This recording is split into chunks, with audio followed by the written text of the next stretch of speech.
नमस्कार दोस्तों, मेरा नाम है ब्रिजेश यादव। फिर हाजिर हूँ क्राइम स्टोरी श्रृंखला के एक नए नमस्कार दोस्तों, मेरा नाम है ब्रिजेश यादव। फिर हाजिर हूँ क्राइम स्टोरी श्रृंखला के एक नए एपिसोड में। आज बात मुंबई के एक ऐसे क्राइम केस की करेंगे जो आज से 1 महीने पहले हुआ था और काफी हैरान कर देने वाला मामला था। कहानी की शुरुआत होती है मुंबई से। मुंबई का एक पॉश इलाका है मलाबार हिल। मलाबार हिल में एक परिवार रहता था, जिसमें परिवार में अंजलि वर्धमान और उनका हस्बैंड अजय वर्धमान और उनकी सास जो आशा वो रहती थी। ये तीन, और जो अंजलि और जो अजय थे उनके एक बेटा था 14 साल का, वो उनके साथ रहता था। ये छोटा सा परिवार मुंबई के मलाबार हिल में रहते थे। और उसके बाद जो हस्बैंड है अंजलि का, अजय, वह रिपेयरिंग का काम करता था मुंबई में लंबे समय से रह रहे थे। मलाबार हिल में इनका घर भी है, यहाँ पर रहते भी थे और काफ़ी अच्छा कुछ सब कुछ सही चल रहा था। लेकिन अचानक आज से 1 महीने पहले, यानी मई महीने में, मई का स्टार्टिंग था, उसी मई महीने में अचानक भाटिया हॉस्पिटल में, मुंबई का भाटिया हॉस्पिटल, वहाँ पर अपनी पत्नी अंजलि को दौड़ता हुआ लेकर जा रहा था अजय एडमिट कराने। और मामला काफ़ी सीरियस था। वो भाटिया हॉस्पिटल में एंटर्ड करता है अपनी पत्नी अंजलि को लेकर और घबराया हुआ। जैसे ही हॉस्पिटल में एंटर करता है तो जो हॉस्पिटल के स्टाफ हैं, नर्स हैं, वो सब आते हैं और किसी तरह उसे इमरजेंसी कैबिन में लेके जाते हैं और वहाँ पर इलाज शुरू होता है। लेकिन हॉस्पिटल वाले जब पूछने लगते हैं कि ये सब कैसे हुआ, क्या हुआ, तब वो जो बताता है कि जो घर के अंदर जो एक कुर्सी है उसमें से वो गिर गया। घर के ऊपर जो सीढ़ी है और सीढ़ी के ऊपर वो कुर्सी लगाई थी और कुर्सी से वो गिर गई और उससे उसकी चोट आ गई, यानी गर्दन पे कट गया है और शरीर के कई जगहों पर चोट आई है, ऐसा वो बताता है। उसके बाद जो डॉक्टर हैं वो इलाज शुरू करते हैं। लेकिन कुछ ही घंटों बाद, यानी 2-3 घंटों के इलाज के बाद, जो अंजलि है उसकी मौत हो जाती है। यानी डॉक्टर्स उसे बचा नहीं पाते हैं, क्योंकि जो घाव थी वो काफ़ी गहरी थी। अब डॉक्टर्स ने उसे जवाब दे दिया। ये बात सुनते ही जो था अजय, वो सदमे में चला गया। अब उसके बाद वो घर चला गया। अब इसकी बॉडी पोस्टमार्टम के लिए गई, यानी जो अंजलि की बॉडी है उसे पुलिस ने पोस्टमार्टम के लिए भेज दिया। लेकिन जब पोस्टमार्टम हुआ तो जो रिपोर्ट आई वो काफ़ी चौंका देने वाली थी। चौंका देने वाली ये थी कि जो रिपोर्ट के अंदर जो आया था वो था कि इसकी गला जो है एक चाकू से काटा गया है, यानी जो इसके गले को, ये सीढ़ी से गिरने की वजह से नहीं हुआ, इसके चाकू से किसी ने उसका गला काटा है। जब ये बात हॉस्पिटल को पता चली तो हॉस्पिटल ने तुरंत जो नज़दीकी पुलिस स्टेशन है, मलाबार हिल पुलिस स्टेशन, उससे डॉक्टर हॉस्पिटल्स ने इन्फॉर्म कर दिया। अब मौके पर मलाबार हिल पुलिस स्टेशन की टीम पहुंची और अब जाँच शुरू करती है तो देखती है, पहले परिवार को बुलाती है। परिवार को जब बुलाती है पंचनामे के लिए कि क्या हुआ था, हकीकत क्या है मामले की, यानी मामला है क्या एक्चुअली में, उसे जानना पुलिस को बहुत ज़रूरी था। लेकिन पुलिस जब परिवार को बुलाती है तो परिवार के सारे सदस्य गायब हैं, यानी जो अजय है वो गायब है और अजय के साथ कोई आया भी नहीं। यानी जो अजय है वो कहाँ चला गया अचानक, अब पुलिस उसे खोज रही है। यानी अब पुलिस को कहीं ना कहीं शक हो जाता है कि इस केस में अजय का हाथ है। और अजय की, अब सबसे बड़ा सवाल तो ये है कि अजय की है कौन, यानी जो एडमिट हुई है, और वो है कौन, और उसके बाद अजय कहाँ चला गया, अजय का इस केस में क्या हाथ है, और मारा भी होगा अंजलि को तो अंजलि को उसने क्यों मारा, उसका मोटिव क्या था। और अब अंजलि और उस अजय के परिवार में है कौन कौन, अब उनकी तलाश भी करनी जरूरी थी। अब पुलिस ने किसी तरह फ़ोन नंबर निकाला उसका, अंजलि का, और उसके बाद पुलिस की एक टीम सीसीटीवी खंगाल रही है कि अजय कहाँ गया है। अजय को एक टीम खोज रही है। आपको बता दें, ये लोग जिस इलाके में रहते थे, मलाबार हिल के शिमला नगर इलाके में, उस इलाके तक पुलिस को पहुंचना बहुत कठिनाइयों भरा था, क्योंकि पुलिस को एड्रेस तो पता नहीं था। अब अंजलि की बॉडी हॉस्पिटल में थी और अजय, उसका हस्बैंड, लापता था। पुलिस ने किसी तरह फोटो के जरिए और जो नंबर है लोकेशन ट्रेस किया और जो भी है डिटेल निकाला। उसको बाद पता चला कि ये लोग मलाबार हिल इलाके में शिमला नगर में रहते हैं। फिर पुलिस की टीम वहाँ पहुंची। तो वहाँ पर जब घर में पहुंची तो पुलिस घर में देखी कि एक 14 साल का लड़का और एक बुजुर्ग माँ वहाँ पर है।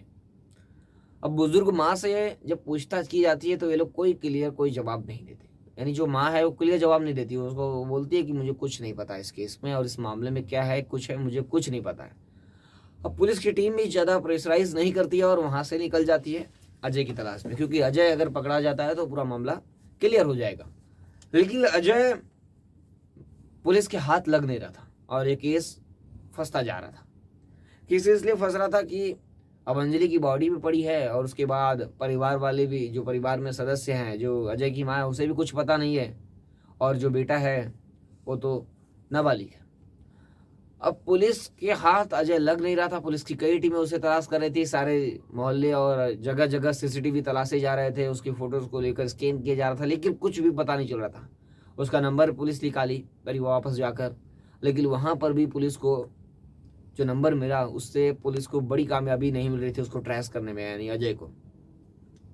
अब मालाबार हिल पुलिस, मई का महीना चल रहा था। अब 38 साल का अजय कहाँ लापता हो सकता है, कहाँ छुपा हो सकता है, पुलिस अपनी हर कोशिश कर रही थी उसे खोजने की। अब पुलिस की टीम के पास आखिरी रास्ता था इस केस में एविडेंस कलेक्ट करने का। अगर अजय पकड़ा भी जाता है तो एविडेंस चाहिए होगा। एविडेंस के लिए जहां पर क्राइम स्पॉट हुआ है, जहां पर इसका गला काटा है, वहां पर जाना जरूरी है। तो पुलिस की एक टीम जहां पर वो क्राइम सीन हुआ है, यानी जहां पर उसका गला काटा गया है, उस जगह को पुलिस खोज रही है कि वो कहाँ पर काटा, फिर कहाँ से हॉस्पिटल आया बॉडी, यानी अंजलि को लेकर। अब पुलिस उस लोकेशन को भी ट्रेस कर रही थी। पुलिस को पहले लगा कि घर में ये हादसा हो सकता है, तो पुलिस की टीम फिर घर पहुंची। अब इस बार घर के अंदर गई और घर को अच्छी तरह से और बारीकी से ऑब्जर्व करती है, देखती है और सर्च करती है। पुलिस की ये टीम जगह जगह घर की दीवारें, घर के जो टाइल्स हैं और घर की सारी चीज़ें देखती है। कहीं खून के धब्बे मिले तो समझ में आएगा कि यहीं पर कुछ हुआ है।